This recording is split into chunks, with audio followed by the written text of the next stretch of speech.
privilege to be one of the list of speakers on the roster for the Winnipeg Prophecy Conference. This past September, I preached by request of the conference board on the subject, "As it was in the days of Noah, so shall it be at the coming of the Son of Man." It's a full-length sermon on that prophetic theme. The directors of the Prophecy Conference have given me permission to reproduce this CD and offer it to you. You can have it free and postpaid just by asking for it.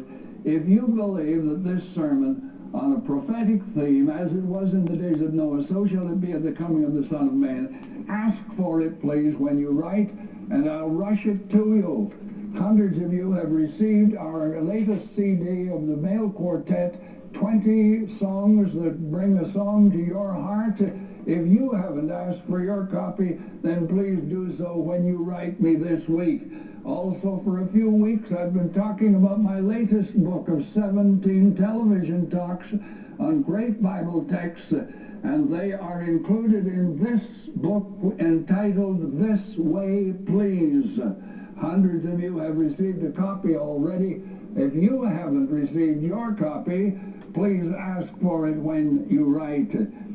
Thank you for your interest in Faith to Live By. Thank you for praying that God would bless it to the salvation of souls all across our nation. We're receiving letters every day, all from every corner of Canada, and there are just so many hundreds and thousands of people who are sharing in the inspiration of this service. So thank you for your part. If you write me this week, all the address you need is Faith to Live By, Box 426, Winnipeg, R3C 2H6. And now let's listen to the quartet asking the question, "Were you there when they crucified my Lord?"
Last week I began a series of talks on the most neglected and the most abused book in the entire Bible, the book of Revelation.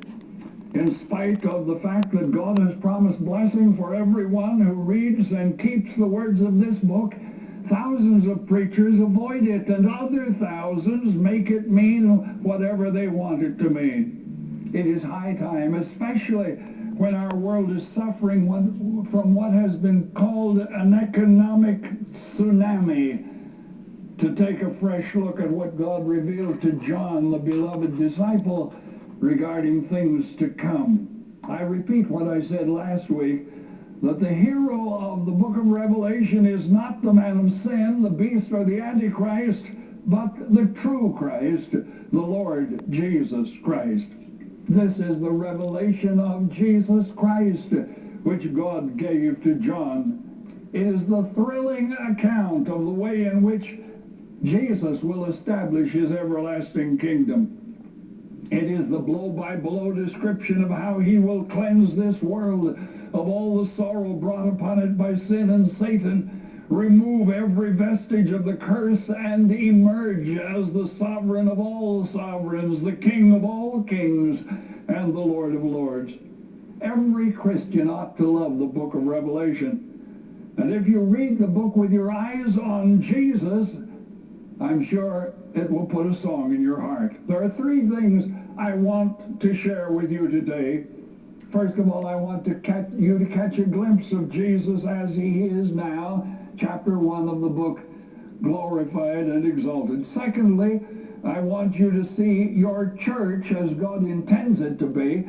And thirdly, I want you to see your church through the all-seeing eye of Jesus, not through the eyes of the public relations officer who writes a column in your church's denominational magazine. First of all, then, a glimpse of Jesus. Chapter 1 of the book of Revelation lets us see Jesus Christ as he now is, exalted to the right hand of the Majesty on high, no longer on a cross, no longer the man of sorrows. I believe that it would transform our church services completely if everyone would realize the glory and the dignity of our risen and ascended Lord. The portrait of Jesus as he now is in Revelation chapter 1 represents him so splendid and so glorious that when John saw him, he fell at his feet as dead. His eyes were as a flame of fire, his feet as brass burning in a furnace, his speech as a sharp two-edged sword, and like the sound of many waters, many Niagaras, and he was dressed in robes of splendor.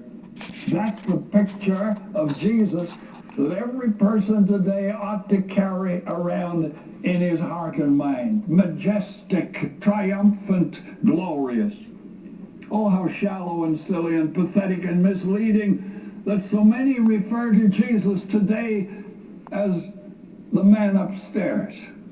And even sincere Christians talk so glibly of Jesus as if he were their buddy or their co-pilot. Dear friend, John saw him and fell at his feet as dead. He's the Lord of glory. He's the great I am, the Alpha and Omega, the beginning and the end. I recall some years ago the shudder that went through my whole being when I heard a preacher of my acquaintance refer to another preacher as having God in his back pocket. Sacrilege.